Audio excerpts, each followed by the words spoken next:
Mr. Squidward. Welcome to the night shift.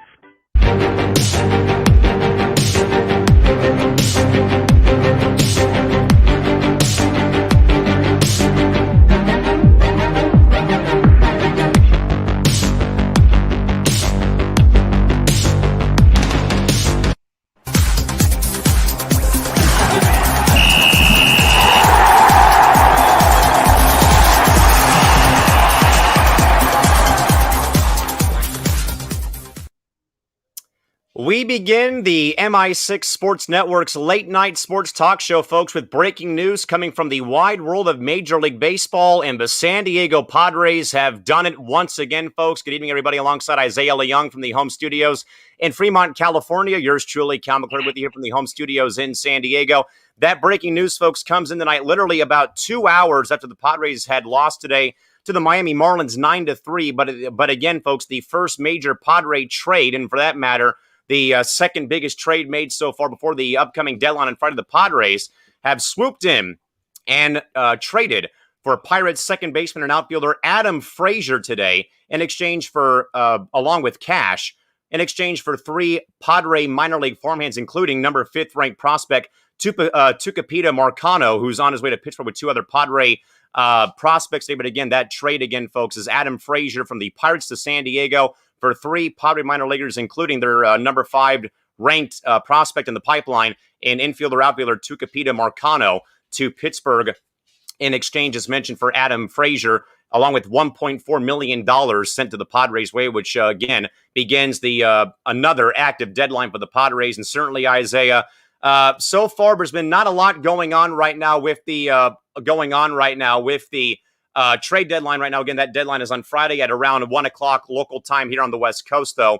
And certainly the Padres, they're no slouches to the deadline, my man. You know, even in years where they weren't obviously at their best, you know, in 2015, 16, 17, 18, 2019, though, but they were still kind of in a way aggressive, adding in some key pieces. But of course, you look back at last season, though, Isaiah, with, you know, the trades for Jason Castro and, you know, the big overhaul of guys they got from the Mariners, Mike Clevenger coming over, and now Isaiah, just I think the start, though, of what will be probably another very busy and active deadline, mainly for San Diego, as again, they reel in a very great bat, which, of course, they've been looking for as another bat in the lineup, of course, with Adam Frazier coming over to San Diego. Again, he's been the league leader basically all year in hits, and now the Padres have 4 All-Stars in this infield right now, with Jake Cronenworth, who could go and play first base, Adam Frazier playing second, of course, the face of baseball, Fernando Tatis Jr. playing short, and of course, Manny Machado playing over at third, though. But Isaiah, though, we do, though, have some unverified sources within baseball circles who have also linked the Padres to both Craig Kimbrell and even Max Scherzer. But however, though, we really cannot put a lot of stock in those stock right now at this time, though, with those reports at this rate, though. But certainly, Isaiah, no one should be surprised that the Padres are out there making moves again, though. But certainly, Isaiah, what does this first move, though, in your mind do for the Padres? Again, Adam Frazier, utility man, infielder, outfielder, always is on base, getting base hits, getting on base. And certainly, I think, though, the Padres, going a different route, though, than maybe what we heard about Joey Gallo with the Rangers. But certainly, Isaiah, overall stance on this trade. And finally, man, getting the trade news finally going, as we have literally, this is the final week for trades before the deadline does, in fact, come and go on Friday. Well, Callan, you know what? I was in a very good mood. I was in a very, very good mood because my Phillies had won. We had found our closer, and I was so excited. And I was texting in the group saying, like, oh, yeah, you know, be careful for the Phillies. Be careful because we got our guy. We got our savior in the bullpen. We're not going to be blowing any more games. And this news goes down literally as I'm shopping at my nearby Target, and I'm just like, man, why do the Padres always have to do this? Why do the rich have to continuously get richer? And Callan, this helps the Padres a lot because it gives them another bat, a guy that can, you know, play the infield and also the outfield, a guy that, you know, makes a lot of contact, doesn't really strike out a lot. And he's a guy that can really help this team. And I don't think the Padres are done. I mean, you can never count out AJ Preller because he's one of the most aggressive general managers in all of baseball. I mean, this guy, when you count him out, he's going to end up making a big trade. So I think this is only the beginning for the Padres. And like I told you, and like I told Trevor and everybody else in that group chat that we are in, I said, please God, do not let Max Scherzer go to San Diego. I mean, I love San Diego. Don't get me wrong. I love San Diego. I love the people of San Diego.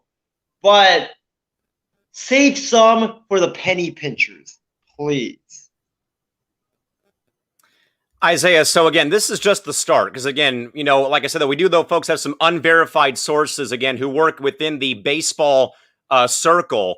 But again, cannot really confirm right now, though, if there's any sort of legitimacy behind the Padres being tied to Kimbrel or tied to Scherzer. I did hear a report, though, that Washington would, in fact, could send Max to San Diego, though it would be for perhaps Jurickson Profar or even Eric Hosmer, who's now apparently in trade talks as well. But again, we really, once more, folks, cannot confirm nor deny any sort of legitimacy behind those behind the remarks. But certainly, though, Isaiah, and I think that more so, if you're a baseball fan, though, I think you have to look back, though, to last season, Isaiah, and even in years past, though, with AJ Preller, when he first got the job in late 2014, when the Padres, I believe, had just been sold off from Jeff Morad to Ron Fowler and to Peter Seidler. When around in 2014 and of course 2015, the Padres again tried to kind of build a team to somewhat compete with the Dodgers again with Myers and Norris, Will Middlebrooks, Matt Kemp. And again, it didn't pan out right away, though, but the Padres, again, turned those, basically at that time, gutted their farm system in 2015. Then, though, slowly rebuilt things back to square one, though. And again, they had that number one ranked system for a long time, though. Of course, they got that trade for James Shields for Fernando Tatis Jr. And of course, he's blossomed to being, one of the, if not the true face of the game of baseball right now. But then I think more so that people who probably weren't following the Padres last season are like, hey, they're a great story. They've tried, they're getting close. Maybe they can finally, get over the hump, though. And they certainly did, though, with that first playoff berth in 14 years last season.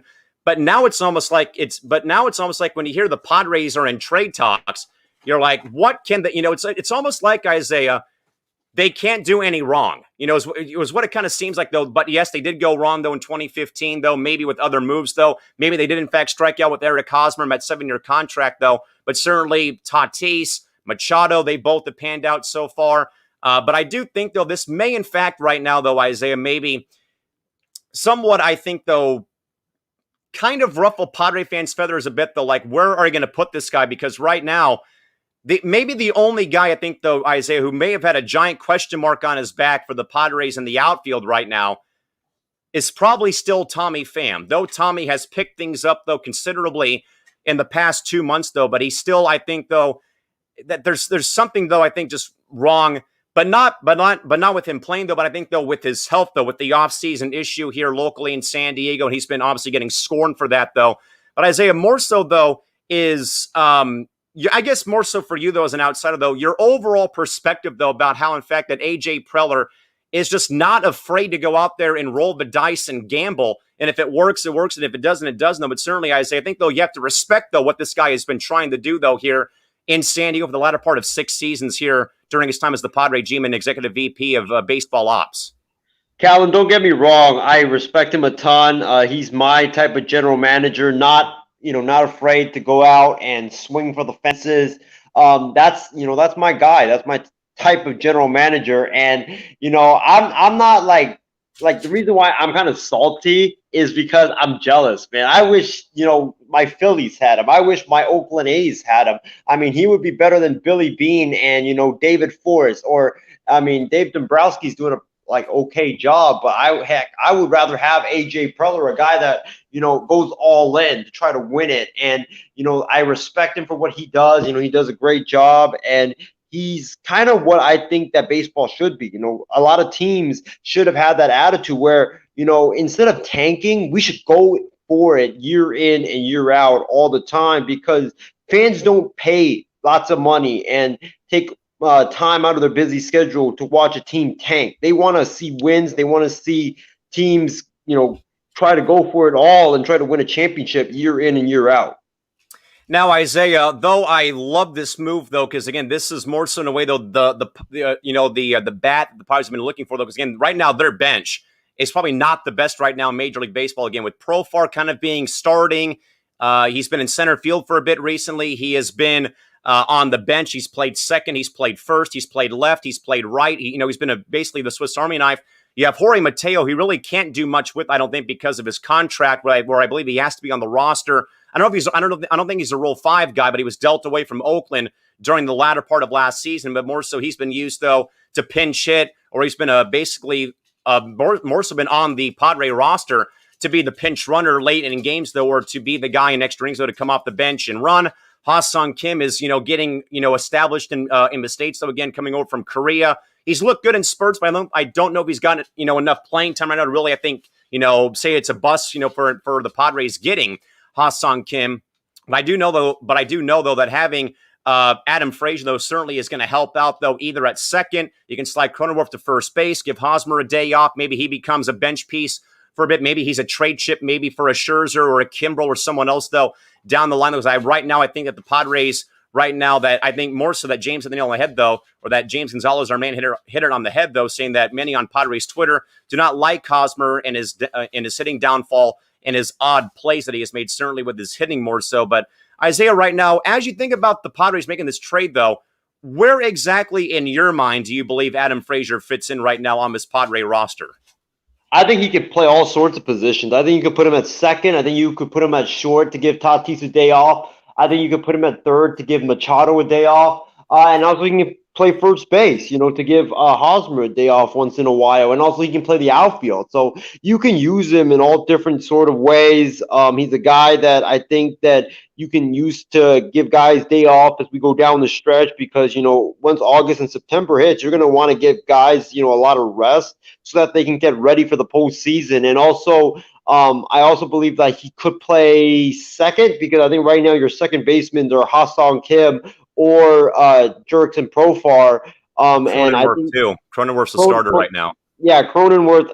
I mean, I don't know if you would want to usurp him because he's a guy that's been really good. And didn't he also make the All-Star team this year, Callan? Yeah, but he can also play first though too. So there's plenty of options. Yeah, so you could give guys day off here and there, and I think that this.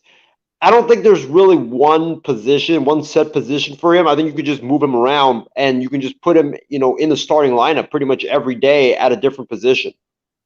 Now, Isaiah, I will say, though, that I still believe, though, and we're a long ways away from this being over. So, you're the horror film of the Padres winning the deadline again, Isaiah, for you is long from being over right now. Because, again, if in fact there's any more, again, folks, as we said, though, there's been some people within the baseball circles who have put out some, again, unverified sources who work within baseball media have said that the Padres have been linked to Kimbrel and Scherzer. But again, we here at the network will not actually take stock in those remarks, though, till it actually comes from a verified source of Jeff Passan, Bob Nightingale, Ken Rosenthal, or anyone else who has the knowledge of the situation, including Padre beat writers AJ Cassaville and Dennis Lindo. But certainly, Isaiah, what probably do you believe is next for the Padres more so?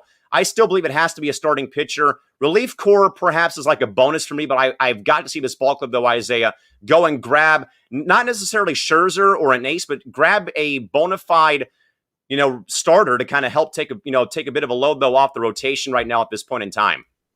Yeah, I agree. I think it's a starting pitcher because I think Bob Nightingale laid it out perfectly that after the Adam Frazier move was made, he said the Padres are still in the hunt for a starting pitcher. That all got me worried about, Max Scherzer, the guy that I want to go to Oakland, being a San Diego Padre or going somewhere else other than Oakland. But I don't think it's going to be necessarily Scherzer. I think Kenta Maeda could be a guy you could look at. Someone cheaper like a Kyle Gibson or even a Jose Barrios.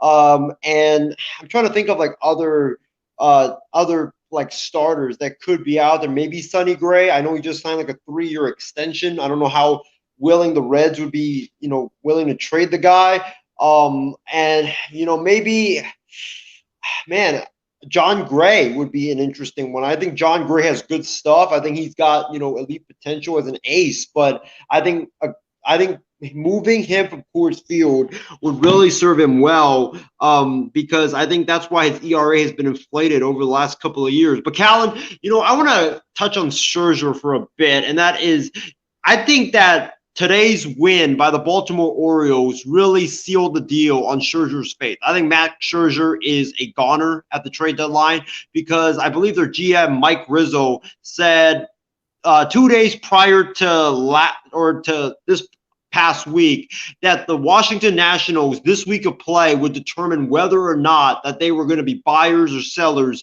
and they took 2 out of 3 from the Miami Marlins, and then they go and get swept by the lowly Baltimore Orioles in Baltimore. So I think Max Scherzer is gone. I think that Brad Hand is gone. I think Daniel Hudson is gone. I think the Nationals have to trade, because they would be foolish right now to not sell, given that they're 8 games back in the division. Although those guys are free agents, you might as well just get something for those guys, because your farm system is like so horrific right now. You might as well go get something for them, and then maybe you could try to do what the Yankees did with, I believe it was, Callan, correct me if I'm wrong, wasn't it Andrew Miller who they signed, Yes. who they had, and then they traded away and then they brought back?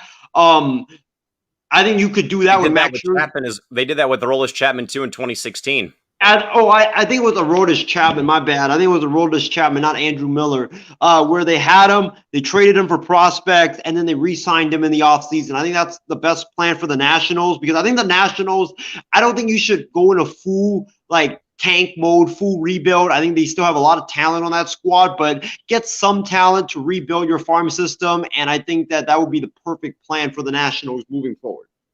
Yeah, again, we'll see about Scherzer and what the Nationals' plans. Again, that NL East division is still, up in the air with how bad it's been for everyone playing so far in that division. I still would probably not count out the Padres on Scherzer. There's been rumors, at least, though, as well, folks. Again, with these, once more, we've had some not really conflicting reports, but again, some unverified sources within baseball circles saying that the Padres have been linked to both Craig Kimbrell, the Cubs, and also Max Scherzer of the Nationals. But again, we really cannot confirm nor deny the legitimacy behind the remarks made by those baseball inner circles once more. But I do think, though, that Scherzer, that right now, from at least what I heard from Bob Nightingale, the only 2 teams in on Scherzer is both the Padres and the Los Angeles Dodgers. No one else is remotely close right now at this rate. And Isaiah, in regards to John Gray, just real quick, I don't see it happening, because I don't think the Rockies are going to be trading within the division anytime soon. But plenty of thoughts, though, folks, about this move. Again, the Padres folks make the second big splash. Again, we had Jock Peterson being dealt last week from the Cubs to the Braves. But again, the Padres today on this Sunday, again, acquiring Adam Frazier, second baseman and outfielder from the Pirates, in exchange for 3 prospects, and also the Pirates chipping in $1.4 million in cash for the Padres as well, in exchange for 3 Padre prospects, including their number 5 ranked prospect in utility man Tucupita Marcano. Plenty of thoughts on this. Casey King first calls it a good pickup for San Diego, while Christy Wilson calls it a good addition for the Padres. And Casey says that he hopes that the Dodgers will get a starting pitcher and a reliever, which they need, hoping for Craig Kimbrell for some bullpen help, especially Case and Isaiah after the horrific week for Kenley Jansen against the Giants over the past couple of days. Our good man Tim the Sarge from Coast to Coast says Frazier was also linked to the Mariners. Again, it's the Mariners, though. How about that series win against the A's? Isaiah, do you dare to respond? My A's are lifeless. They are the walking dead right now. It was a disgraceful series against the Mariners. Sarge, congratulations on that series win. Callan, I don't even know what to say right now. Every game, it's literally the same thing, where the pitching is amazing, and then the offense just doesn't show up. I mean, there's a running joke around, the workers for the A's that, hey, we could just take the first 5 innings off, because the offense isn't going to score anything until the 5th inning or later. So I don't know, man. This offense is so pathetic right now. Matt Chapman can't hit a fastball to save his life. Callan, I think you would probably swing better than Matt. And you had the nerve to call him the face of baseball. Unbelievable. Matt Chapman is struggling. I mean, everybody from number 1 all the way down to number 9, they're all struggling right now in that lineup. Everybody's in a slump, and I think the A's definitely have to make, couple moves at the trade deadline to try to put some energy back in this club, because it just looks like that they're dead. There's no energy, there's no juice, and it looks like that, they're just the Walking Dead pretty much, and it's really, really sad to see. And Callan, honestly, I would not be surprised if your San Diego Padres bury my Oakland A's at Petco Park on Tuesday and Wednesday and pretty much end our season, because with how our offense is playing right now and how our pitchers are pitching, I just don't have any answers, man. I literally turned the game off today after the Mariners scored like 4 runs in that 5th inning, and I was like, yep, it's over, because the A's are not going to score 2 more runs to try to come back, and it's not going to happen. It's over. And I just turned it off, and I was just so sick. And hey, man, I don't know what to say, man. This team was supposed to compete for the AL West Championship, and we will be lucky to even get the second wild card as we go along right now. And if the playoffs started today, Oakland, Tampa in Tampa for that wild card game. Casey also says, but it's a very, very valid point, could see the A's falling apart with the potential move being a big time distraction. That could be a very real thing. Also, Sarge also writes in, I predict them to fall apart and in the ashes, the Mariners make it. And it'd be the first time, folks, in 20 years, I believe, that the Mariners would make the postseason, trying to break the current longest baseball playoff drought. At this rate, Casey also says, for the love of goodness, please no Scherzer or to the Padres or to San Francisco. The only 2 teams that are in right now per those reports, Case, but again, really can't put stock in it right now. Again, it's either San Diego or the Dodgers, so we'll see what actually does in fact happen at this rate. And also James says it is his favorite time of the year as the baseball trade deadline rolls around. Again, back to James's point about Eric Hosmer. Many on Padres Twitter do not like Hosmer and his hitting downfall and his odd plays, and certainly more so, James, his hitting, sadly, has just fallen off the face of the earth, though. He's tried to tweak his stance, and he's been good one game, but he just can't sustain it, though, and he goes in these very, very long spells. And I certainly think that if Hosmer is a part of a trade package, maybe for Scherzer, if in fact if there's legitimacy behind that rumor, then I think a lot of people would say fine and dandy, though. I mean, he's been obviously, he's tried, but it really hasn't panned out, though. But if it does in fact work, where Hosmer could be a trade chip, because you have Cronenworth, you can move him over to first base. You have Adam Frazier playing second base, and then you have the door of Kim and Frazier playing second base. Who knows? There could be endless possibilities, and and maybe I think that Hosmer could be a very huge trade piece, James, not just for Scherzer, but I think for anyone out there trying to deal away some people at the upcoming deadline. And also, James says, I wish my beloved Angels were in the same spot as the Padres. James does ask me, Callan, what would you give the Angels for Alex Cobb? Because it seems like the Padres are going all in for this season and for 2022. As I don't know, honestly, James, it's a very interesting situation. I know that Alex Cobb, he's been good, he's been okay, he's been bad. But I don't know, though, but it's possible. But I think the Padres would be mainly sending away some minor leaguers. I think that one of those off the wall sort of packages, James, included the Padres, I think, dealing away Profar, Hosmer, Robert Hassel III, who's in Class A Lake Elsinore, and catching prospect Luis Campusano. But again, can't put stock in that right now because it came from an unverified baseball source. But I don't know, though, if the Padres would look at Cobb. I mean, at this rate, I don't know what the price could be. It will probably end up being minor league hands, maybe in Double-A, Single-A, maybe. Mackenzie Gore's future, I feel like, is kind of clouded right now because there's really not a lot going on with him at this rate right now, at this in time here at this rate. And Christie also says that I hope that the Red Sox make a move before the trade deadline, and certainly they've been playing some very, very good ball right now. And also, Casey says Kyle Hendricks could be available from the Cubs as well. Though I do know that the Padres have been linked, though, for a bit, though, Casey, to Zach Davies, old friend Zach Davies, as well, along with Kimbrel being a package deal, perhaps, to the Padres. Again, who really knows, though?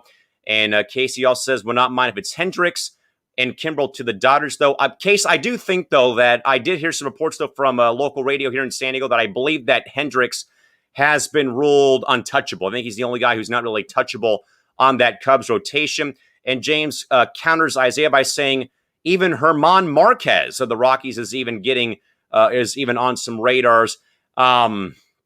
again, James, I don't know, though, about the Rockies dealing internally within the division. I don't think it's going to happen. And also, James says, Isaiah said what? Isaiah, we'll let you respond.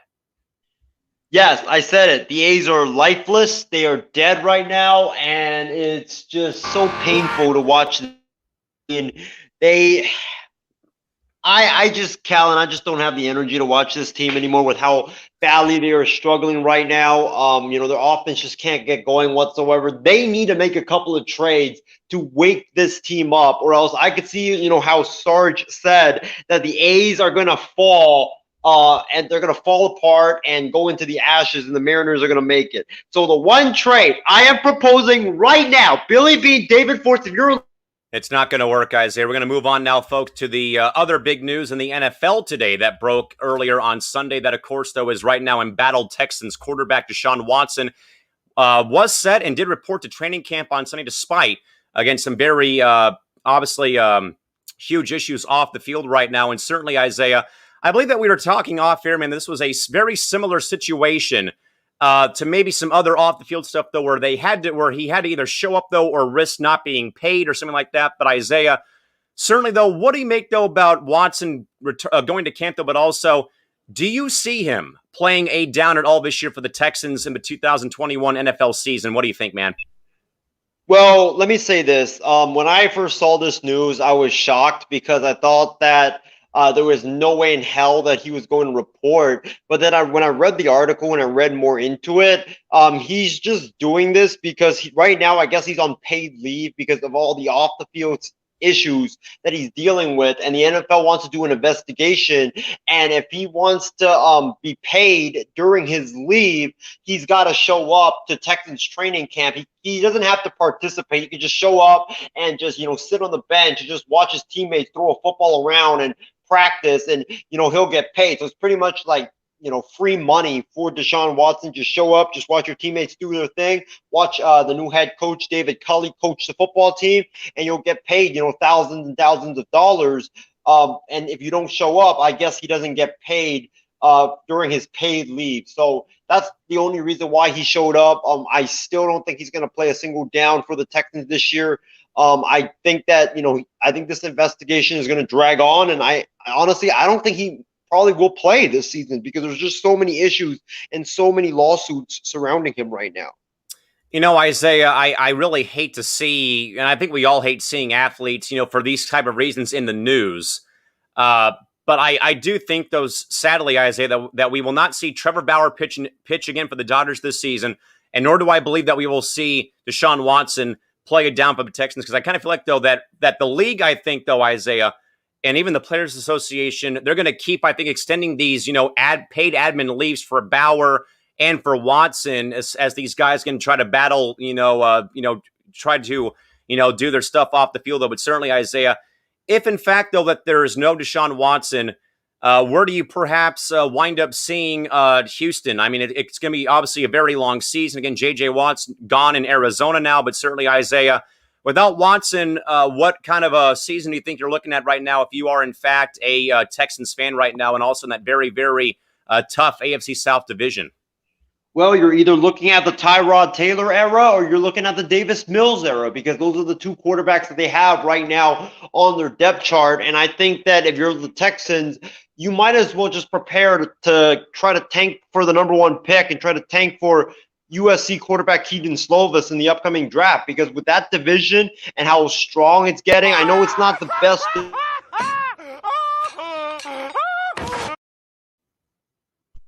It's still not the best division in the world, but it's getting stronger and stronger by the day. I mean, you got the Colts with Carson Wentz. They just got him. If he stays healthy, I think the Colts will be a juggernaut. The Jaguars, I think I'm probably, out of everybody here on the MI6 Sports Network, I have the most faith in the Jacksonville Jaguars. Yeah, I think that the Jaguars, I'm not saying they're going to make the playoffs this year. I'm saying they're probably going to win like 6 to 7 games. I wouldn't be surprised if they did. I love the addition of Trevor Lawrence. And then the Tennessee Titans, they've been the ruler of the division the last couple of years, and they just got Julio Jones. So Texans, you're better off just tanking for the number one pick and trying to get Keaton Slovis out of USC. I got Tennessee winning the division right now. Again, Ryan Tannehill at quarterback, Derrick Henry, a man on a mission in the backfield, and of course you had Julio Jones to that very dynamic Tennessee offense, though. But will their defense hold up? The Colts obviously got into the postseason last year, though. But again, new quarterback going to be there, as mentioned, with Philip Rivers retiring finally after a very amazing career for Philip Rivers and his time. And then of course Jacksonville maybe can get improve. We'll see how well things go, though. But again, how will Urban Meyer be coaching the NFL after being away from the game for so long? That, of course, Houston, sadly, right now is marred by issues right now at this rate. James writes in with a great point. Watson will need all the money he can get. Casey agrees that he showed up so he wouldn't lose any money. And he also says a week from Wednesday, the Rams will be opening up training camp. He will actually be there to see the Rams open up camp, and he cannot wait. And Casey also says the Texans will not be good. And James is telling Isaiah, not Slovis at number 1 overall. Thank you, James. Christy also writes in to say, I picked the Titans. And also Casey says that division, not that strong. It will be between the Colts and Titans for the top spot in the AFC Southern Division. With that in mind, though, Isaiah, to the Olympics, my man. Finally, we've been waiting to do this, though, man, because we obviously have been watching the games. Trevor and I were watching a lot of the events earlier today on NBC, flipping channels between NBC, USA, and NBCSN. Certainly, though, Isaiah, the big bombshell, though, my man, France knocks off the USA men's basketball team, 83-76, ending Team USA's long 17-year winning streak at the games, though. And certainly, Isaiah, I think, though, that Evan Fournier jumped off the top rope, my man, and body slammed Team USA with his post-game remarks saying, hey, they're great as individuals, but they're not great team, though. And certainly, Isaiah, I do think, though, man, I don't want to overreact after one loss for Team USA, though, but certainly, though, Isaiah, 3 losses out of their last 4 games, plus those 2 losses, though, in Vegas in the opening round, though, or at least in the exhibitions. Certainly, I think, though, man, is a little bit of cause for concern. Also, knowing you had Devin Booker, Chris Middleton, and Drew Holiday literally get into town at midnight, and these guys played that game. But yet, though, Isaiah, Team USA, though, living and dying by the 3, though, down by a basket, and these guys could not throw a pea into the ocean, man. Missed shot. It looked like you out there today shooting up bricks at the local elementary school today, as we'll see in bloopers of the week, though. But certainly, Isaiah, it is one game. I don't want to put all my eggs in the basket about, oh my goodness, the sky's falling after one loss, though. But certainly, Isaiah, I think, though, man, that Patrick Ewing had a great quote, though. The world is catching up to Team USA men's basketball. But certainly, Isaiah, your thoughts, though, how, in fact, though, that Team USA played this game, though, had a lead, though, but man, could not get it done, though, in the clutch earlier on Sunday. Callan, you're not going to panic, but I will. It is time to panic for Team USA. And I'm not saying this because of just one game. I'm saying this because of 3 of the last 4 games that Team USA has played, they have lost. And this is not the same Team USA that we've seen over the years, with Kobe and LeBron and Steph Curry and Kevin Durant and, just so much dominance against the world competition. Team USA right now, from what I've seen, they have no chemistry whatsoever. Everybody's trying to play hero ball. Everybody's trying to, everybody thinks that it's the all-star game where it's like, there's no defense and nobody is really going to try and this and that. And I think Team USA also has that attitude where they are the best in the world and nobody else can touch them and everybody else is scrubs. Well, I'm here to tell you right now that that's not the case. Everybody else has been getting better and better and better. You look at France, with Rudy Gobert, Evan Fournier in the NBA. You look at Australia, Dante Exum. You have, I believe, Jonas Valanciunas on that team, and then Spain, Argentina as well. Like, they have NBA players. That's not just one. They have a group of NBA players now on this team, on their teams, that could realistically challenge Team USA in the Olympics. It's not like 2008 when we played China and the only NBA player they had was Yao Ming, and you could just dominate against these guys because we had 5 superstars versus Yao Ming, and it was just not fair. It's evened out, and now I feel like it's more like all these other teams have, improved, and they have, grown, and, they have had all these, NBA talents come their way in the last couple of years that, the playing field has just even now. And I don't think that Team USA just has that advantage anymore. And they're beginning to see that right now with all the losses that they've taken here in the world competition play. Isaiah, Casey has a very great point here. He says men's basketball in the Olympics is nothing but a joke. It's time to go back to having amateurs play basketball for the Olympics. First, the Dream Team in 92 was great and fun, but since then, not that great. Please go back to amateurs like they used to do. Isaiah, I think, honestly, I'm leaning more towards doing that because I think, especially Isaiah, in a year like this, though, my man, where we have seen, things change on the fly in the past year. And obviously, these games are going on with COVID cases rising across Tokyo, across Japan.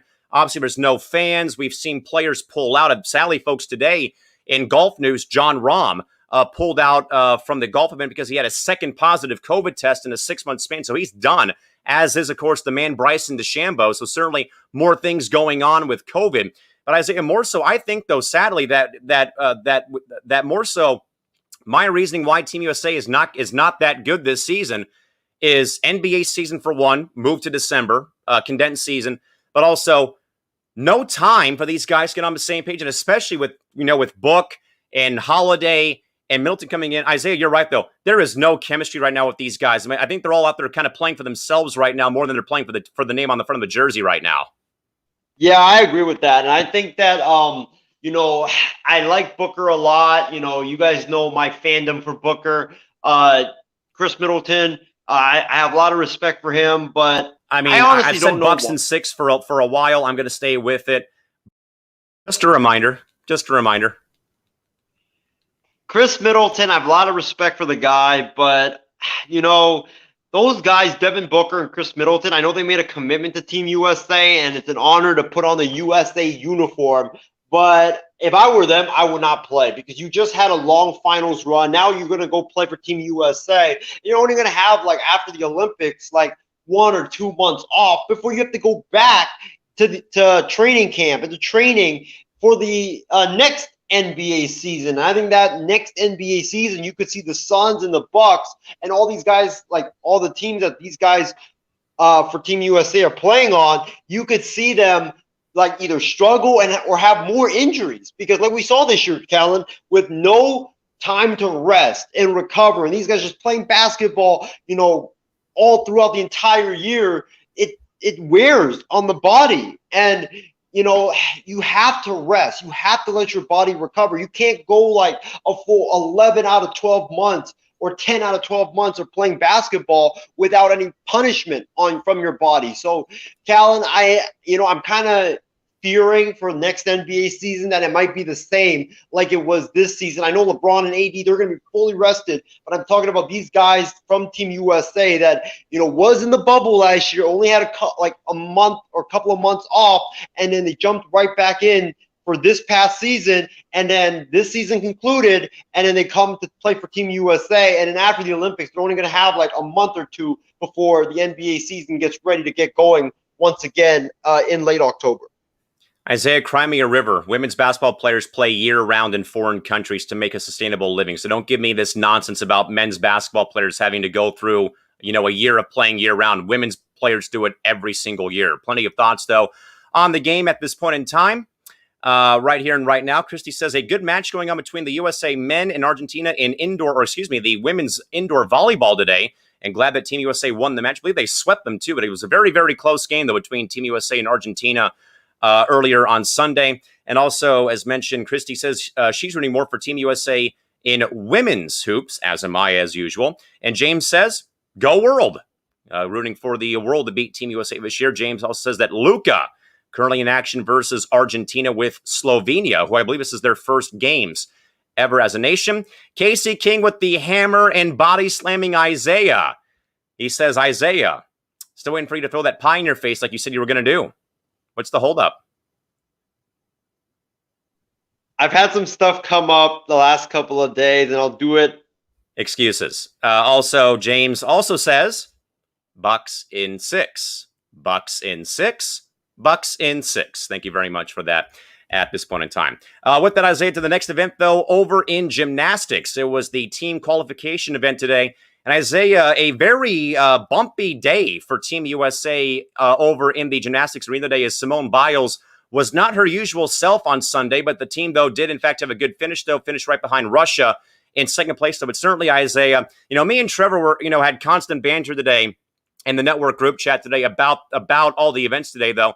And we were not really a little bit perplexed, though, because we've not really seen Team USA Gymnastics kind of struggle out of the gate like today, though. But certainly with Simone Biles being like that senior leader, though, and certainly she had a couple of very rare mistakes today, though, on the floor, on the beam, and also that there was even one, too, on the vault where she landed out of bounds, I think. She had to redo one of her takes, though, redo one of her jumps, though.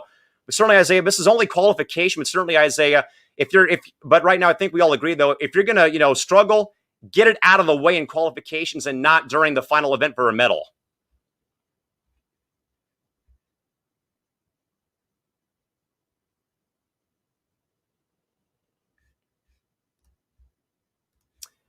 We appear to have lost Isaiah at this rate, so we'll hopefully get him back here momentarily. But certainly, I don't know, folks. I mean, if you folks out there watch the event today with Team USA Gymnastics, certainly give me your thoughts here. But I certainly thought that today was like, in a way, a wee bit head-scratching, but certainly with almost with all the pressure as well being on this team. I think they're being dubbed like the, not the Fierce Four, but like, there's another name for them I want to say. I saw it today, but I forgot about it. But that this is a whole new team that we're seeing for Team USA, minus, of course, Simone, but Suni Lee and Jordan Childs, again, Childs and Biles, that dynamic duo right now. But it was a very, struggle bus kind of a day, though. But certainly I would think that you all would agree, though, if you're going to have those kinks that you have to iron out, though, get it done in the qualification stage. Don't wait for this to happen in the final events where you have to win, going for gold, though, and certainly stuff like that, though. But I do think, though, that mainly, I think, though, folks, this was the very first time, though, that I did not see Simone Biles smile a lot during a competition, because she was certainly zoned in, though, but kind of seeing like her own mistakes, though, kind of in a way, living up here for a little bit longer than probably it should have, though, but certainly part of growing, though. But also I do think, though, if there's anyone on this team, though, that's going to bounce back in a beautiful way, though, it's going to be Simone Biles. I do, in fact, think, though, that this team, though, while they're young, they're exciting, though, but certainly, though, I do think, though, and Trevor and I had a very legitimate gripe, though, folks. I don't know about you, though, but I was very perplexed, though, about some of the scoring done, though, for Team USA versus the same exact combinations done by Russia or China. And I know that deductions are one thing, though, but there was a very confusing, I think a very, very heartbreaking finish, though, with, I believe it was Jade Carey, who was on the beam, and I thought had a phenomenal routine, but after her dismount, she was, points away from qualifying for the final, because again, she was more of like an alternate more so. And I'm just like, this score is pathetic. Like where exactly did she go wrong on her routine, though? And obviously, I know that Simone, again, had her deductions on the floor. She had a deduction, I believe, off the beam with her dismount, going, 3 steps off the mat. But I think, though, she bounced back, though, on the uneven bars, though. And that certainly, though, kinks to be worked out, though. But at the same time, though, qualifications, this is basically your free chance to kind of get over those hurdles and go from there, though. But certainly, folks, give me your thoughts here, though. Cause for concern with Team USA Gymnastics? I don't think so with the women's team right now. The men, though, look very, very sharp, though, on Saturday, even into Sunday as well, though, with their events, though. And they look really, really awesome, though, over the course of the week. And I do know, though, as well, that before today, that Team USA was right behind the Netherlands. Then, of course, they end up being behind the Russia Olympic Committee now, the ROC, as they're being called right now, after the qualification event, though. But certainly, and I think, though, folks, that Trevor's right, though. If it's not Team USA, it's probably going to be Russia, because Trevor said it right, though, in our group chat today. Regardless of what we think, though, folks, about Russian athletes, though, with, all the years of the doping scandals and the drug and steroid use, though, they just make gymnastics look flawless, with their scores and things like that, though. And even Trevor said it right, though. This is ballet for them. Like, this is just, like, basically, I want to, use this analogy, folks, of a analogy that I heard from a sports writer covering the 1980 Soviet Union hockey team who lost Team USA.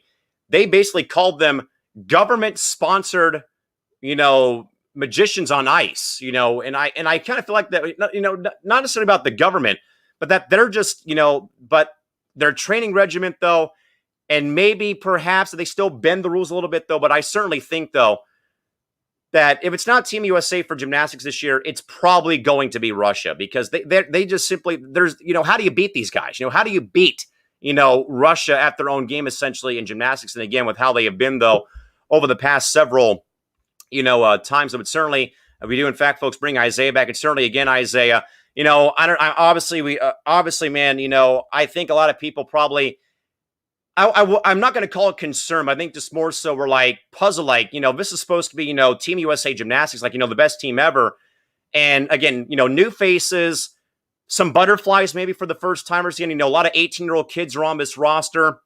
First time being on that big stage. But again, certainly, though, I wouldn't call them simple mistakes, though, but certainly Isaiah, very, interesting mistakes, though. Simone Biles, very rough day for Simone again, on the floor, off the beam, on the vault. And certainly, maybe some perplexing scores, but certainly Isaiah, I think it's early, it's qualifications. There's still a long way to go, though. But I think, though, I really think Isaiah, no reason to panic right now for Team USA Gymnastics right now at this rate on the women's side of things. Yeah, no reason to panic because it's just the beginning. I believe it's the qualification round right now. I don't know if they call it that, but that's what I saw on my Peacock TV.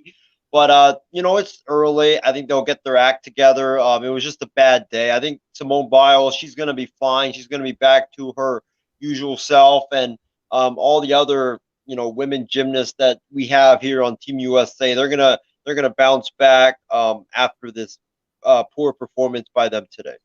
Yeah, I mean, day one, long way to go, though. And Christy's right, though. Very surprised, fellas, that the Team USA did struggle today. Usually are better than that. Let's just hope that they can brush it off and focus on what they need to do. And also, Christy says, I do not believe, though, that Russia's won a gold medal in all around in many years. It's been a while, I think. You probably have to go back to the... I think, though, that Tarico said today on NBC, Christy, that you have to go back, I believe, to the Soviet era for them winning an all-around gold in, I believe in 72, I think, is when they won the all-around gold, I think, in gymnastics, I think, on the women's side of things at this rate. With that as well, Isaiah, also in basketball, bud, Team USA's 3-on-3 team made up of Stephanie Dolson, Kelsey Plum, Alicia Gray, and also Jackie Youngman are still unbeaten, and they have just been absolutely fun to watch, man, in a modified 3-on-3 game. Essentially, the big three with Ice Cube is what they're doing here, man, and essentially, man, led by 4 WNBA players right now, man, and they had a very great, first 2 days, or 2 games, and they came back, though, again, won handily their first game, and then also won as well. Comebacks down. Certainly, Isaiah, someone said it right, though, man. 3-on-3 basketball is new this season, man, and it's so much fun. It's half court, playing with 21. It's 2 games, and then and I think if it's tied 1-1, you play a third game. It's certainly, Isaiah, fast-paced action, and certainly, Isaiah, when you have 4 WNBA superstars in Alicia Gray, Stephanie Dolson, Kelsey Plum, and Jackie Young on your side, man, I mean, it's basically ball game by the time that they step on the floor and take over. It's unfair, Callan. That's what it is. Like, you go up, you have those 3 ladies going up against whomever, the other countries put out. It's unfair. I mean, why, they shouldn't even have to play the games and just hand the trophy to Team USA because you know that they're going to win. But, we're so blessed to have, these great athletes that we do for Team USA. And I would not be surprised if Team USA dominates their way to the gold medal. I mean, at the way that they're going, though, man, I mean, they've had, 3 great games. They had a great comeback earlier today as well. So certainly all the best to the 3-on-3 team. Isaiah, into the pool we go, man. Team USA today finishing 2nd and 3rd in the women's 100-meter. But also, man, probably the biggest upset so far of the games, Katie Ledecky shut out of a gold medal today by Australia. It came down, man, to the final 15 meters. And it was such a great race, though, man. And, I was up on my feet, though, watching. And certainly, Isaiah, Ledecky's going to get hers, though, as time goes on. But certainly, though, Isaiah, probably, I think one of the more demanding events, though, is the 4x100 meter, man, because you have to go down and back at least 6 times, though. And it looked like, though, man, but Sally, though, from my point of view, though, Isaiah, that Ledecky just kind of ran out of gas, though, on the last lap of the race, though. And certainly, she kind of was off to a bit of a rough start, though, but kind of clawed back into it, led for majority of the race, though. But I think, though, Isaiah, as that final lap came around, though, I think that Katie's gas gauge just sadly ran out on her at the worst possible time. Yeah, I agree with that stance. I think that's what happened. She started out, like you said, not that good. She had to use a lot of energy to come back, and she just ran out of gas in that final lap. And yeah, I mean, that's why they always tell you you have to get off to a good start, because if you get off to a good start, you won't have to, use up a lot of energy to come back and come back in like the second and third lap, and then you know that final lap, that all important final lap, you will have gas left in the tank, um, entering that final lap. So I think she's going to learn from it, and I think she's not going to be shut out of the medal count going forward. I think this was just a one bad day for her. I totally expect her to rebound as we get farther and farther down these Olympics. I mean, she got a silver out of it. So, but more so, I mean, we're looking at the all-time gold medal count right now with Katie Ledecky on the women's side for swimming. With the fellas, though, Isaiah, it came down to their 4x100 meter relay, and Team USA once again, man, dominates the 4x100 again, knocking off the likes of France, Australia, and other combatants again. And certainly, Isaiah, if there is one event, I think, Isaiah, for men's swimming that we know very well that Team USA dominates, the 4x100 meter is their forte. And I still, Isaiah, always think back, though, to 2008 in Beijing, though, where France were talking all this garbage. Oh, we're going to beat the Americans handily in the 4x100, man. And they were close. It came down to the final man, Jason Lezak, the legend himself, keeping Michael Phelps's pursuit of 8 straight medals alive, though, when he came roaring back in the final part, though. And certainly, Isaiah, I think, I don't know the exact stat, though, but I think it's been at least, I might be wrong, though, folks, like 30 plus years, I think, that the men for Team USA have not lost the 4x100 meter relay. But certainly, Isaiah, another great finish. And again, man, Team USA again showing their dominance in the 4x100 meter for the men's swimming team here tonight. It was incredible. I watched that race from start to finish. Like you said, Callan, France was close. They were close, and I got to give them props for giving the Americans a run for their money. But in the end, that the Americans are always the number one team. They are the dominant team. And this is a sport that we've dominated in for like the last, 12 years, dating back to the 2008 Olympics. I think even farther than that with Michael Phelps and Ryan Lochte as well. So I'm not surprised that the Americans won. I'm just surprised that France actually gave us a run for our money. And pre-Phelps and Lochte, you got to go back to the other original GOAT of USA swimming, and that of course is Mark Spitz, who had the all-time record before Phelps surpassed him in 2016. Also, Isaiah, history made too for Team USA in surfing, which is a brand new event this year. Isaiah, John Florence takes home silver in the men's shortboard event. And certainly, Isaiah, we know that you're from Hawaii, man, and surfing is that it's eat, sleep, surf, repeat, my man, and certainly. With me living in Southern California, surfing is huge out here as well. And certainly, Isaiah, a great seeing Team USA get that, obviously, I think, check the first box off for surfing as that, in fact, becomes a game or an Olympic sport as of this year.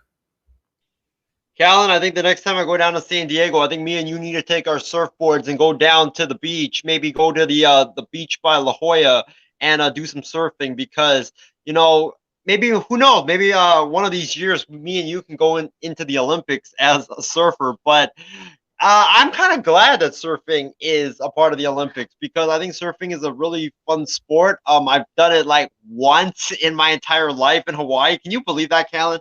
I've only done it like once in my entire life, living in Hawaii, the state most famous of surfing. And I paddled out to sea, and I remember crying like a baby on the board because I was scared I was going to fall off, and I was scared a shark was going to bite my surfboard and I would get bitten by a shark. But I'm glad that surfing is part of the Olympics. It's a pretty fun sport if you know how to do it, and it's fun to always ride the wave, like they say with the Oakland A's.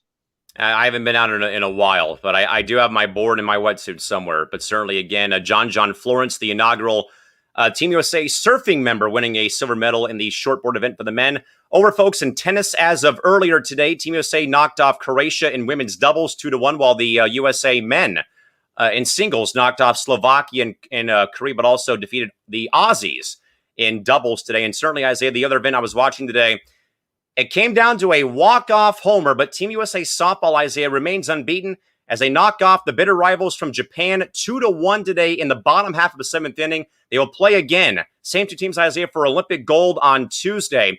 And certainly, Isaiah, this is the first time that we have seen softball and baseball back in 13 seasons or 13 years, Isaiah. And I don't know, Isaiah, if Team USA could have played a better opening round, though. Though there wasn't a lot of offense, Isaiah, what won it for Team USA? The pitching staff. Kat Osterman, Monica Abbott, just absolutely dealing in their starts to start off the tourney. Then today as well, they had one minor blemish, Isaiah. It was a pass ball in the first inning, and they kept Japan, their arch rival, Isaiah, who's basically owned the Olympics, during the time they've had softball. They held them to one run in the entire game, and it boiled down to a walk-off two-run homer to knock off Japan. And here we have, Isaiah, we have Japan and USA again on Tuesday for Olympic gold, man. Great job by Team USA. But certainly, Isaiah, I give all the props to Kat Osterman, Monica Abbott, and that very stellar Team USA pitching staff for being able to, make their offense, last with them scoring 2 or 3 runs in every game so far. Callan, I got to let y'all in on a secret. You might have to tell the fans about this game because I'm only watching it right now on my TV. I'm watching the replay of it. But, Japan has dominated they've dominated softball and even in baseball as well, if you look at it from the World Baseball Classic. But Japan has dominated, and, it was really surprising because I thought that with Japan, with their powerful offense, I thought they would get more than just the one run. I'm trying to watch it right now to see how it actually unfolded, how Japan was only kept to only one run. But I think the Americans, they did a fantastic job pitching wise. And I think that they have the upper hand going into that gold medal game against Japan on Tuesday night. But they do have to, I feel like, they have to get better on offense because you're not going to be able to hold Japan to one run like every single time you play Japan. And certainly, again, I think, though, that the credit, though, for me, again, goes to Osterman and Abbott and the pitching staff for, again, kind of supplementing that, somewhat anemic offense so far. But, again, they've got the job done, though, so far as it's gone on. And Casey says, I agree, cannot wait for track and field to get started. And also the network, I believe Stephen Wayne behind the scenes says that USA basketball, fellas, is a total disgrace. That's what happens when you give someone $40 million or $50 million per year, no matter how they play, in regards to how they have, again, they lose today to France earlier on, 83-76. Again, they had a chance to win the game or at least tie and came up empty, shooting, I believe, 8 for 20 from beyond the arc in the game on Sunday. Over in the ring and boxing, a couple of wins for Team USA in both the men's side and women's side. The big fella Duke Reagan beats France 3-2 in the featherweight division, while Jenny Fuchs, the team captain for the women's team, knocked off France 3-2 in the flyweight division. So she will move on to the round of 16. Also, as well, here today in beach volleyball, the men's side knocked off Italy 2-1, while the second pairing for the women's team had a great 6-0 run to knock off Latvia and steal that one today, 2-1 as well. The second pairing, again, winning today for the women's side of things in beach volleyball. And certainly, Isaiah, we know that you're a very big beach volleyball fan, right?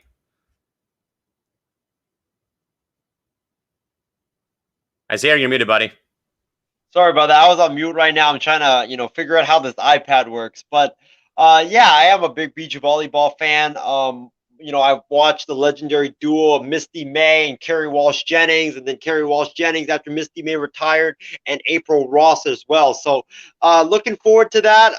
Too bad, Kerry Walsh Jennings is not in it this year, nor is April Ross. I thought that those two were really fantastic duo and a really fun duo to watch. They just played off each other, and they had such great chemistry. Same thing with Misty May and also Kerry Walsh Jennings as well. But I'm looking forward to see some new blood for Team USA this year. I know that Kerry Walsh, I think she was up there in age, and also Misty May and also April Ross as well. So looking forward to seeing the new blood that Team USA has, and hopefully that they make Team USA proud. And their second pairing again, folks, they were behind here 11-9, and they came back and shut out Latvia and ended up going on a 6-0 run. And they, great defense, finding open holes. And again, beach volleyball, both pairings moving on in beach for Team USA women. Over in indoor volleyball, Team USA swept away Argentina 3-0. Also in archery, Team USA was defeated sadly by the Russians 6-0 in the women's recurve event. Over in the canoe slalom, Zach Loken took 4th place for Team USA in the slalom heat event. We'll keep an eye on that, though, as the event goes on. And also, Corin Rivera finished in 7th place in the women's road race for cycling. But also, Isaiah, also on Sunday, my man, 2 firsts for Team USA 2 coming in the form of fencing and in taekwondo. That, of course, is Lee Kiefer, who won the first ever women's first ever gold medal for Team USA in the individual foil event, as she won that event on Sunday. And certainly, Isaiah, fencing, man, is one sport I do watch a lot or a little bit of. We UCSD is a very good team as well that competes here in San Diego. But certainly, Isaiah, I think it's always great though when you hear about these stories though of these sports that we don't watch though. But someone like Lee Kiefer,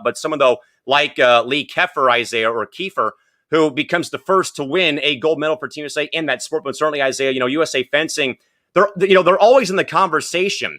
But sadly, I don't know if they really get over the hump though. But certainly, Isaiah, any thoughts more so about Lee Kiefer becoming the first American men or women to win a medal of any type, or at least gold medal in this event for fencing?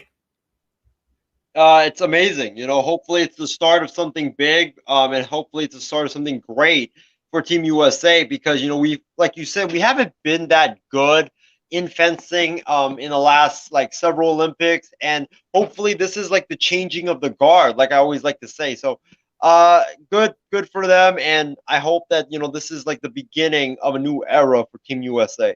And again, I love seeing the emotion, and I think we all live with seeing that emotion of these sports like fencing, taekwondo, table tennis, badminton, whatever the sport is. I think we all live to see these athletes, that are there for the first time ever. They're there, in sports that we don't care about. But again, the national pride, and we won the gold medal. Maybe not a sport that we watch, but certainly that we definitely, support them for what they're doing.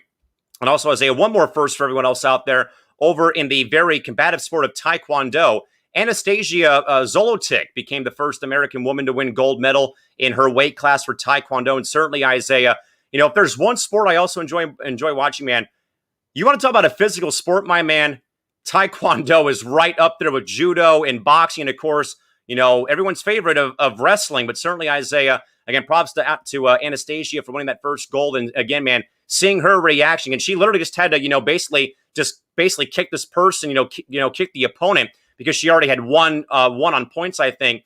And basically all she had to do was just kind of keep, doing stuff to milk the clock. And again, seeing that joy of winning, man, just, radiate out, man. Awesome story. And again, man, awesome to see her win that gold in taekwondo.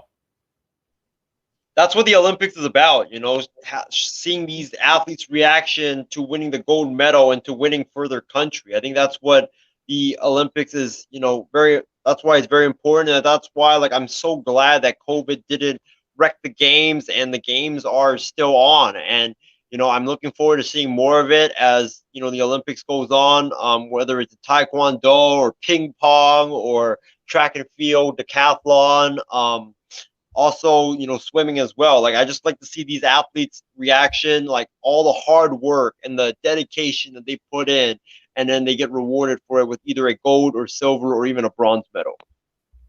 And finally, folks, the other event that USA won gold in as well, Isaiah, or at least won a medal, and then the other new one is skateboarding. That also is now a new event this year, and a lot of young kids, man. I mean, we're talking, by the way, folks, just wrapping up before we went on the air, a 13-year-old from Japan is the first gold medalist in skateboarding on the women's side. So, if you want to talk about awesome, how about the kids, Isaiah? I think we had someone that was 13 in the swimming event today. Isaiah, how about that, though? You're not even 18, and yet you're on the global stage competing for your country at the Olympic Games. How awesome. Unfreaking believable, Callan. I mean, 13 years old, you are competing for your country at the grandest stage of them all, and you go out there and you win a gold medal, I believe. Yes, it was a 13-year-old, don't know her name, it was a 13-year-old skateboarder who won gold for Japan on the women's side, just wrapping up before we went on the air tonight.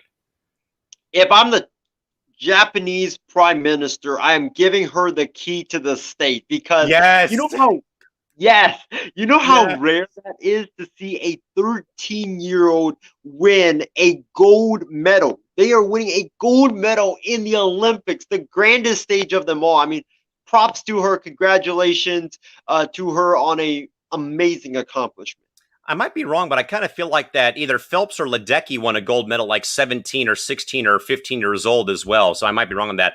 But more so, Isaiah, with at least so with Team USA, though, that is Jagger Eaton, who won the bronze for Team USA in skateboarding. And certainly, Isaiah, I kind of like seeing new sports coming in, like surfing's coming in or came in, skateboarding came in. There's been some talk, Isaiah, about lacrosse coming in eventually. Maybe Muay Thai could be coming in. Isaiah, thoughts, I guess, more so about the IOC kind of expanding their horizons to more and more sports to be a part of the Olympic Games, both summer and winter as well. I love it. It gives people more opportunities, more sports to compete in. They don't have to just do like ping pong or do swimming or do basketball or whatever. I know a lot of people are interested in different things, and it gives people more horizons to broaden, and it's really good to see the IOC doing this. It's good to see the IOC implementing new sports. You can see different athletes from different backgrounds competing in, and it's just really good to see. And it's what the Olympics is all about. It's about sports that you don't typically see on a year in and year out basis, like football, basketball, baseball. Like we always see that year in and year out, but see sports like ping pong, or see sports like bowling, or see sports like trying to think off the top of my head, like swimming, diving. I think James just won the night. I wish beer pong was an Olympic sport. Can we have cookies too? I wouldn't mind. Let's have the best. I wish beer pong was an Olympic sport. I mean, honestly, and it's funny because here in San Diego, James, we actually have the Bar Olympics every 4 years. You go and tour some of the biggest bars in San Diego, and you go and play bar games like cornhole, darts, pinball. I believe pong is also, I think beer pong is also a part of it. But literally, we had this actually. I think we had the finals, if memory serves me correct, at a goals game one year. I think it was like a ring toss final. So basically, it's like your tailgate party and a sports bar all mashed into one. So I think it's great. It's amazing. We need to have cornhole. I think Trey Lance brought this up on his Instagram story, saying like he was asking us about either cornhole or darts as like a Olympic new sport. I mean, I'd be totally down for it, honestly. I have one good cornhole story. My go-to man, my go-to guy, I should say, Matt Lehman. Him and I would hang out at a bar here in San Diego after games. Or if I was with them and we were hanging out, and his wife would be going and dancing, and we would go and play cornhole. And I'll never forget, like it was one of the first times I had played it like at a bar. I'd play it like at tailgate parties or with my friends at home or whatever. And Matt and I were getting crushed like by a lot, and I think we were down like 20-7, I think, and like the other team was like ready to win the game. And then we just got fire. We just caught fire, and we ended up coming all the way back. And we ended up winning it like 21-19. It was so freaking insane. And I'll never forget though too, when Matt was working at a bar, I walked in. Oh, he was doing security, so I walked in and played some pool.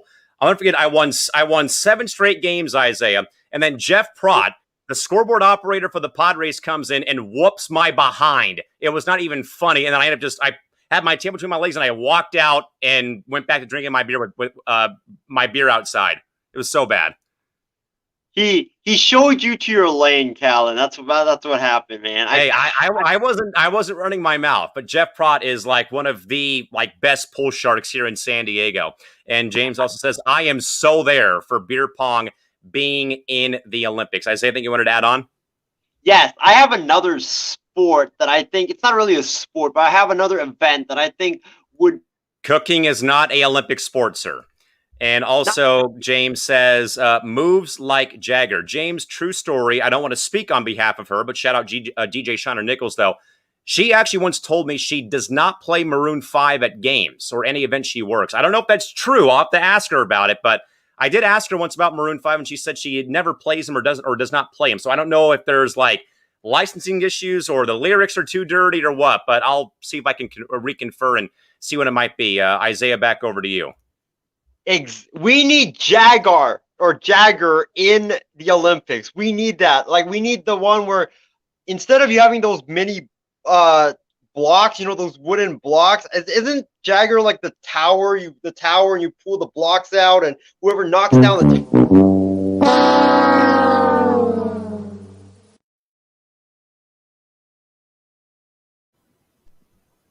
Isn't that what Jaguar is? Isn't that where you pull like the block out? Isaiah, where do you get Jenga from Jagger? It's Jenga. What?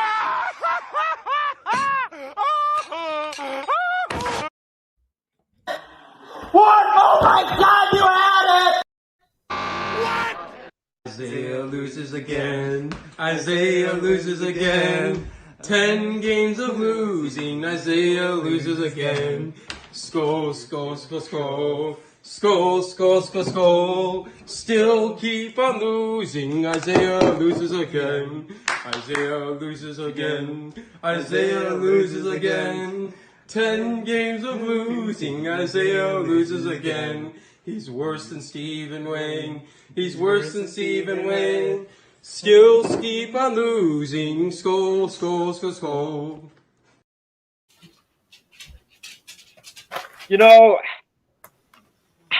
It's Callan, Jenga, not Jagger. I had two options in mind that I was thinking about when I was like going to describe this.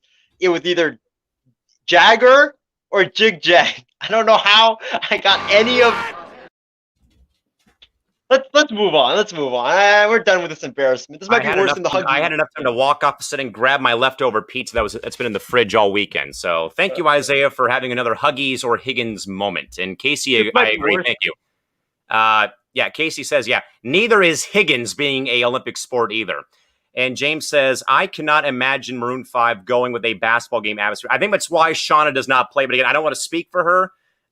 So I will not say anything further, but that's what I was told from NBA champion DJ Shauna Nichols. That has a great ring to it. Sorry, Isaiah.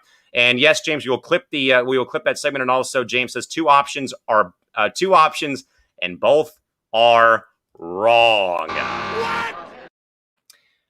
With that in mind, though, folks, we'll move on from that to the network's bloopers of the week, as we do, folks, every Sunday here on the Night Shift to wrap up the week and start the week on a high note before we get a case of the Mondays on this new episode of Bloopers of the Week. First up, Isaiah, slipping and sliding.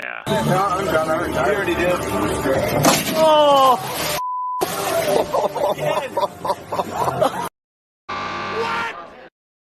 I am amazed that guy did not break anything right there. I'm surprised that he didn't crack his head because I think he hit head first on that slide. And I thought that, that slide, was it made out of plastic? It was a plastic slide. That? Yeah, that saved his life right there because if it was a metal slide, yikes, you're going to the hospital right there, man. But first of all, why are you going down the slide standing up? I mean, that's more so my gripe here. Oh!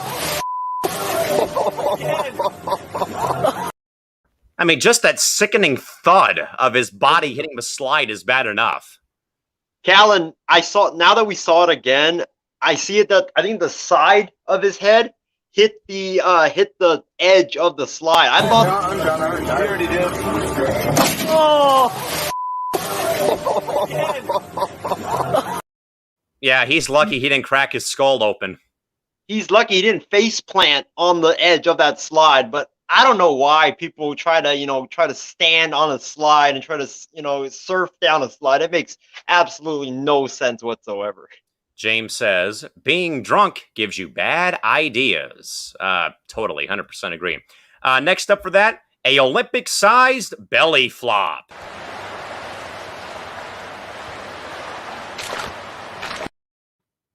I was kind of hoping it'd be a little bit louder. Let's watch it one more time.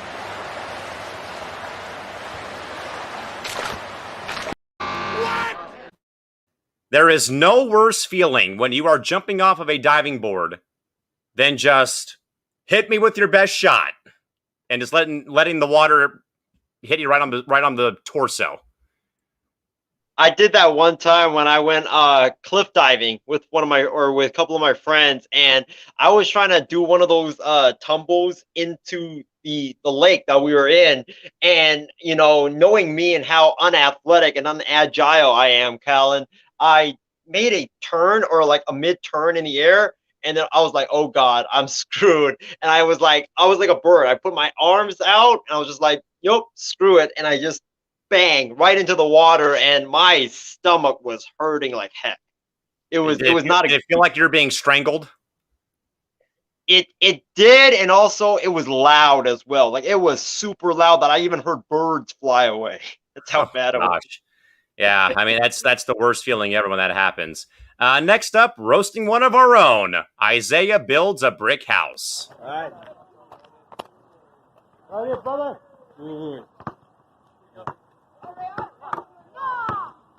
This is why I'm the Asian Devin Booker. Step back, fade away. Shit.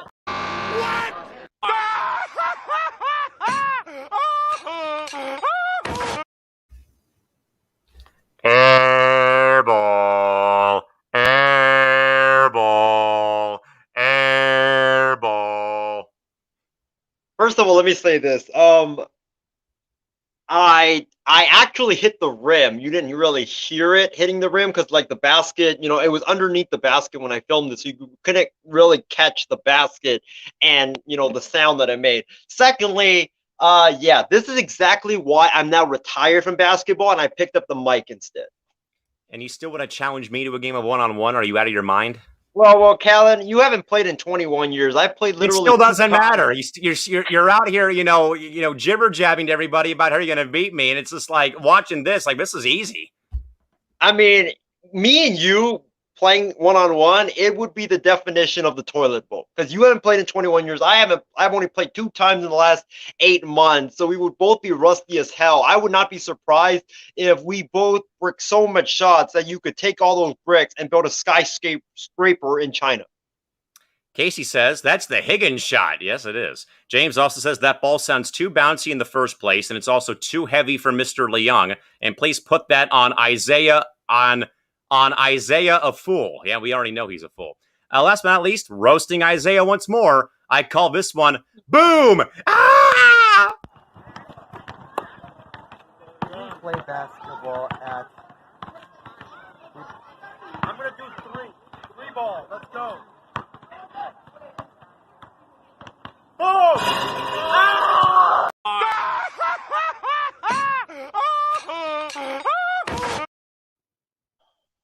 Care to explain, sir? Yeah, I was trying to train to beat a guy that I've never beaten before in Justin, and I was trying to train, and I was trying to make all this noise to Steven and Callan, telling them that, hey, you know why I keep losing? It's because we play on these double rimmed hoops or these triple rimmed hoops. We don't play on these standard NBA style hoops. So I found a basketball court that has these standard NBA, single rim hoops. And yeah, I literally missed so much shots. It was bad. Maybe it has something to do with the ball, Callan. Like James said, the ball was kind of too bouncy now that I think about it. Maybe that's why, I was bricking all these shots and I was leaving all these shots either too hard or too short. And I honestly thought I was going to go in. I really did. It looked good from when I released it. And then, when it spun around, I was like, go in. And, that basket hates me. That basket hates me. So I'm never going back to that park ever again. James says, haha, Isaiah does not have the shooter's touch, apparently, even from beyond the arc. And with that, folks, just for good measure, one more bonus blooper. Steven puts Isaiah on skates. Stay high. 3, 2, 1, right. Oh, what's that? Delete it. Here's you, here's Matt, there's you, there. Care to explain, sir?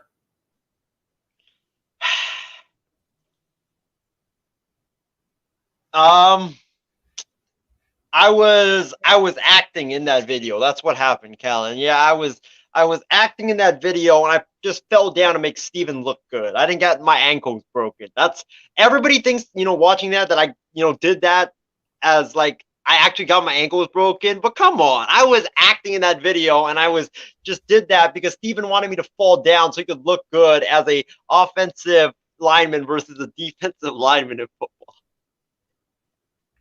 No, your ankles were broken.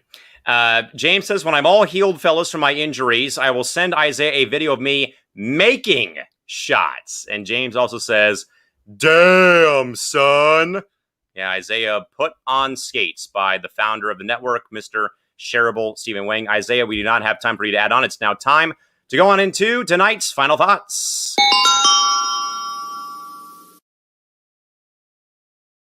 Time to close out the week here, folks, on the MI6 Sports Network, getting ever so closer to 100,000 total views, and also plenty of great stuff, folks, coming up, including another network doubleheader of action, folks, coming up next on Thursday, the NBA Draft Special and the MI6 Sports Network and a Wild Sports Talk 1-year anniversary, all coming up, folks, this upcoming Thursday. Mr. Leung, over to you first for your final thoughts. What do you got? Well, before I get into my final thoughts, I want to take the moment to thank a couple of, things and people. I want to thank our fans for tuning in to our show tonight and for all the love and the support that they've given us through this, 1 year of programming that we put on here on the MI6 Sports Network. Secondly, I want to thank, my Wi-Fi for cooperating with me today, and also thank, this iPad for cooperating as well. Without you guys, I would not be able to do this program. So thank you so much. My final thoughts for this program is, Callan, all those clips that you showed about me, right, for bloopers of the week, they were for bloopers of the week. But I think that it was the moment of me confusing Jenga with or saying Jaguar or Jig Jag over Jenga. I think that usurped those bloopers. I cannot believe I embarrassed myself yet again and had a Higgins Huggies moment live on the program yet again. I know that, after this program is over, you're probably going to send this.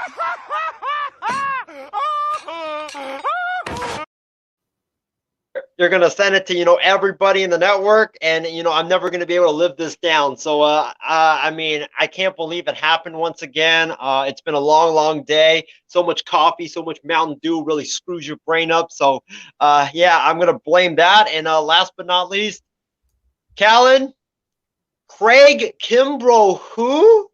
I'm riding with Ranger Suarez, my new Philadelphia Phillies closer. And I'm so freaking happy to have him as my closer, and we have found our savior of our bullpen. And as soon as he blows the save, Isaiah's going to jump off the bandwagon. But again, folks, as a reminder, once more, Thursday coming up here this upcoming week. As a reminder again, folks, another network doubleheader of coverage again, the NBA Draft Special coming up at 5:15 p.m. with the draft beginning at about 5:30 Pacific time. Then again, the Wild Sports Talk 1-year anniversary special, again, 9 o'clock Pacific time.